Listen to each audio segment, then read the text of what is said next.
Regarde ça. On va faire une photo avec. Putain. C'est pas juste. National. Voilà Balsero. Il est passé avec sa voiture dans le tournage. Il y a plus de 4 ans ou 5 ans. Il descend de sa voiture, il vient demander la photo. Il a dit dans sa vidéo que je suis un petit manager. Pas ton malin. Voilà. Et que je ne peux former que des petits artistes. Tu es descendu de ta voiture, Balsero. Tu es un petit artiste. Tu es venu supplier la photo. Tu vas le lobotomiser. Voilà.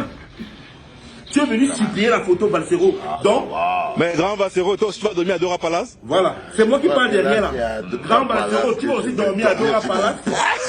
Tu dis que tu vas aller dormir à Dora Palace. En ce moment-là, j'étais le petit manager caché dans l'ombre en train de faire monter. Ok. D'accord, grand frère. Voilà.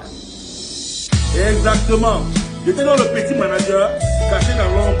Donc voilà qui est en train de partir. Voilà. Regardez bien. Regardez là. Bon, on va revenir sur l'autre là tout à l'heure. J'étais le petit manager caché dans l'ombre pour former le petit artiste que tu es venu supplier pour avoir une photo. C'était moi derrière. Le petit manager. Comme c'était un petit artiste à l'époque, comme moi, je ne peux former que des petits artistes. Donc toi, tu viens supplier pour prendre les photos avec les petits artistes. Formés par les petits managers. Tous ceux qui sont autour de lui, tous les comédiens là à l'époque, attendaient pendant que je le levais. Tout le monde savait que c'était lui que je mets en avant. Il était ma femme. À cette époque-là, Cool Black, c'est celui que je mettais en avant. Tous les autres attendaient. Ça veut dire qu'il n'y en avait que pour lui. Toi, tu es passé dans ta voiture. Non, ce n'était même pas ta voiture, parce que je reviens sur ce sujet-là. Tu es passé, tu as vu ma petite star.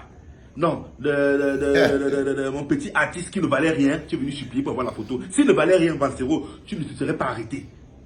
Et s'il valait quelque chose, parce que tu t'es arrêté, c'est parce qu'il y avait un sorcier derrière qui travaillait.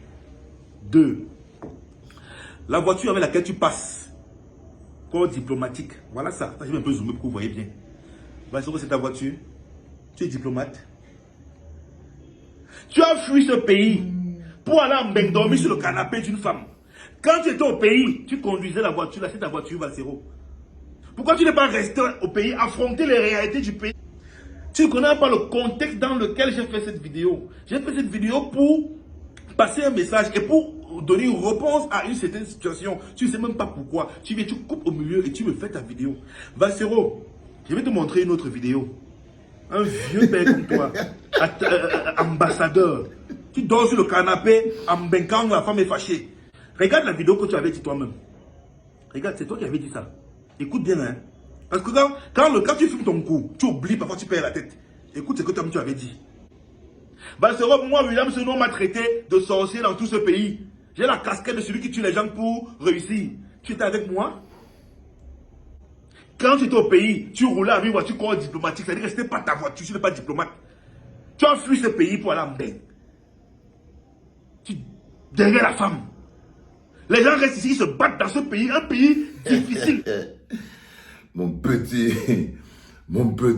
je vais commencer par des choses simples. Je ne sais pas comment elle s'appelle la femme de ce, j'ai oublié, Laetitia, Vanessa. Oh, Laetitia. Quand le marabout dit mets 2 gouttes de Tobassi, il ne faut pas verser tout le flacon. Ok? Regarde comment tu as transformé un homme. Regarde ce que tu as fait d'un homme. Ça, c'est quand quelqu'un a augmenté la dose de Tobassi. Donc, on va commencer par régler ce problème.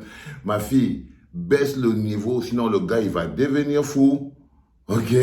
Donc, ça, c'était juste pour régler un truc parce que j'ai l'impression que c'est l'amour qui le dérange. J'ai l'impression qu'il est trop amoureux. Il est tellement amoureux qu'il ne contrôle plus ses émotions. Deuxième chose, et ça, c'est pour toi, Seigneur. Je vois que tu essayes d'avaler une noix de coco.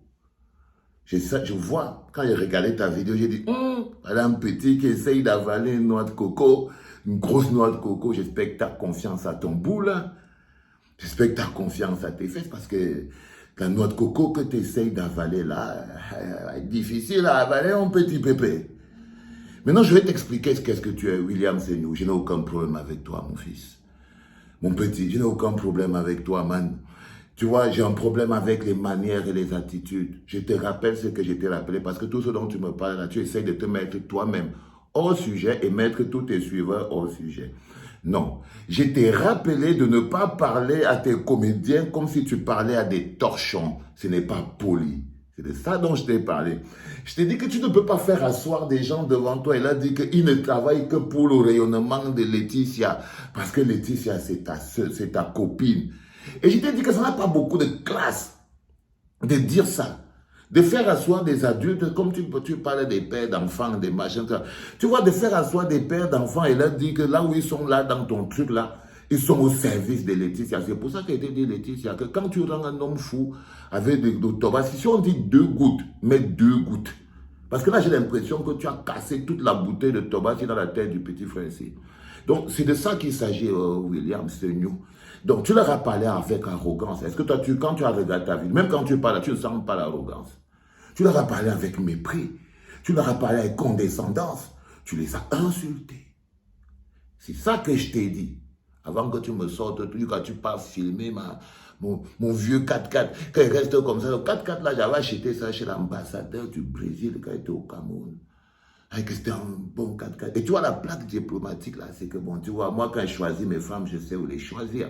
Donc tu vois, ça c'est maman. Quand tu vois la plaque là, collée en bas, ça c'est la femme que tu as épousée. On dit derrière chaque grand homme se cache une grande femme. Mais là, où tu es en train, je ne sais pas qui est caché derrière toi, ouais, parce qu'elle te met dans les problèmes. On dit que derrière chaque grand homme, tu vois, j'avais mon gros 4x4 et derrière, tu voyais un CD. Ça, c'est la femme. Tu vois, c'est quand tu as choisi, quand tu connais. Donc, parle pas les choses que tu ne comprends pas, qui dépassent ton âge et tout. Je suis juste en train de te dire que c'était ça mon problème avec toi. Donc, tout le reste des débats là où tu m'emmènes là, c'est ta réaction. Maintenant, tu me dis que je ne sais pas dans quel contexte tu as enregistré cette vidéo, mais je te dis que je sais. Tout le monde sait dans quel contexte tu as enregistré cette vidéo. Peut-être c'est toi que tu as oublié. Moi, je te rappelle rapidement parce que c'est pour ça que je fais cette vidéo. Pour te rappeler dans quel contexte j'ai fait cette vidéo. Et il y a une fille. Il y a une fille qui s'appelle, je ne sais pas, Némi, Cynthia, ou je ne sais pas trop qui travaillait avec toi, qui t'accuse de lui avoir fait le doigt de cuissage. C'est ça le problème. C'est même pas les histoires où tu dis en train de partir filmer mon 4x4 au Cameroun et tout. Non, non, non, non, non, non. Il faut revenir sur le sujet. Parce que tu es un cobaye. Tu dis que ce n'est pas toi. C'est le cobaye. Ça veut dire, par exemple, on traite le problème des managers, producteurs qui font le droit de cuissage à leurs artistes et à leurs acteurs. Les managers, producteurs qui abusent, c'est des pathologies, c'est des maladies. Donc tu es une maladie et on est au studio, on est dans un laboratoire, tu es à la clinique. Donc ce n'est pas toi, c'est nous. C'est la maladie que tu es, qu'on est en train de traiter en ce moment. Tu es un cobaye. Ne prends pas sur toi comme si, oh j'ai fait ceci, j'ai fait cela. Non. Tu as juste la malchance d'être l'exemple qu'on utilise pour démontrer au monde d'abord la souffrance des jeunes acteurs, comment c'est qu'ils sont torturés, que quand vous les voyez sortir plus tard, sachez qu'il y en a qui traversent des étapes traumatisantes. Et la fille, c'est pas Cynthia, Némi ou Némi, quoi, elle a raconté son passage traumatisant chez toi. Parce que quand tu dis que l'on ne connaît pas le contexte dans lequel tu as fait cette vidéo, non, on connaît très bien le contexte. Donc cette fille, Némi machin truc, elle t'a accusé d'avoir fait le droit de cuissage, de t'être servi de ton poste de manager pour avoir droit à ses faveurs du toutou. Elle voulait être une star et tu en as abusé. Tu as abusé. Tu as commencé à abuser de ton pouvoir pour avoir droit à ses faveurs du toutou. Et elle est allée plus loin en disant que, non content de prendre le toutou, tu as décidé de lui exploser le boule. C'est-à-dire que tu es passé par la porte arrière pour casser le boule. Même là, elle a accepté. Tu lui as cassé le boule et le toutou. Et maintenant, comme le traumatisme ne reste pas longtemps, elle a parlé de ça. Et toi, tu es étonné qu'elle ait parlé de ça. Tu t'énerves donc. Okay? Au lieu de régler avec elle, discuter avec elle, tu fais bon preuve d'arrogance. C'est là où tes pathologies sortent. Parce qu'en fait, si tu étais quelqu'un qui n'était pas arrogant, tu n'aurais pas fait asseoir tous les gens que tu as fait asseoir, tout ton staff que tu as fait asseoir pour expliquer. Et maintenant, tu avais peur que ta go, parce que Laetitia ne rit pas, hein, quand elle met le toto, elle met bien dedans. Hein. Donc, Laetitia ne rit pas. Résultat des courses, tu veux aussi convaincre Laetitia que tu es un gars bien. Que l'histoire d'avoir tapé le toutou et avoir cassé le boule de l'autre, il faut qu'elle oublie ça. Du coup, tu commences à vouloir, tu crois qu'en piétinant le reste des acteurs, en la mettant en avant, elle va oublier que tu as tapé le toutou de l'autre et que tu lui as cassé le boule. Ok?